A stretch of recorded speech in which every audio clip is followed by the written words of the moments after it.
यहाँ त हाम्रो है बहिनीले त दुध दुन्दैछ यतै बाछा रहेछ बहिनीको देखाउँछु नि यहाँनिर है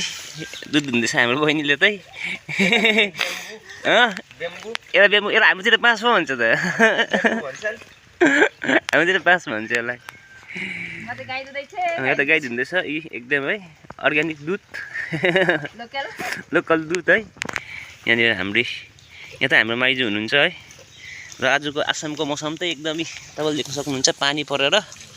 एकदम हिलो है किनकि आसाममा त बर्खा लागेको छ गाइजहरू है हाम्रोतिर त भर्खर हिजोदेखि हाम्रोतिर त हिजोदेखि घाम लाग्यो भन्दैछ यहाँ त तपाईँको